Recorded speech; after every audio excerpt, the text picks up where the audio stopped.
בואו נדבר על חומות אש. אז איך זה בעצם חומת אש עובדת? יש לנו כאן מחשבים נחמדים מאוד, שתי מחשבים שמחוברים לסוויץ', עושה אותו בצבע אפור, והסוויץ' הזה מחובר בעצם לראוטר, אוקיי? סוויץ', וזה PC 1 וזה PC 2, וכאן בעצם תחכה לנו חומת אש. למה אנחנו צריכים בעצם את החומת אש הזאת? בכדי להגן עלינו מפני כניסה ויציאה של כל מיני דברים באינטרנט שהם לא ראויים. תפקיד החומת אש בעצם יש לה כל מיני פקודות שעיקרם זה פקודת deny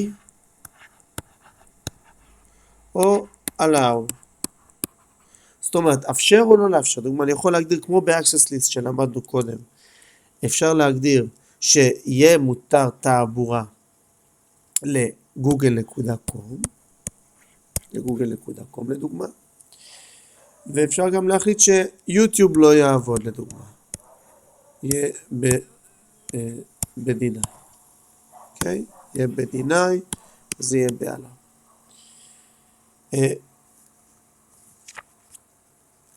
ב-firewall יש גם מושג שנקרא אזור מפורז. מה זאת אומרת האזור מפורז? סתם לדוגמה ניקח את המדינה היפה שלנו, ארץ ישראל.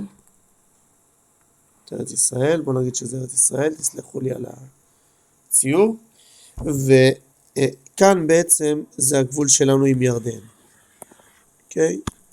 אני לא נכנס לפרטים גיאוגרפיים, אני רק מנסה להביא רעיון.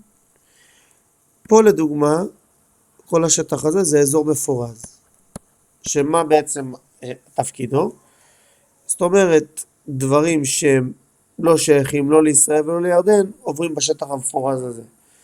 אותו דבר בפיירוולים, דברים שאני לא ארצה אותם, אני יכול לייצר שטח מפורז, שבו בעצם התנהלו שרתים מסוימים, ואז הם בעצם ידאגו לכך שדברים מסוימים יעבדו, לא יעבדו.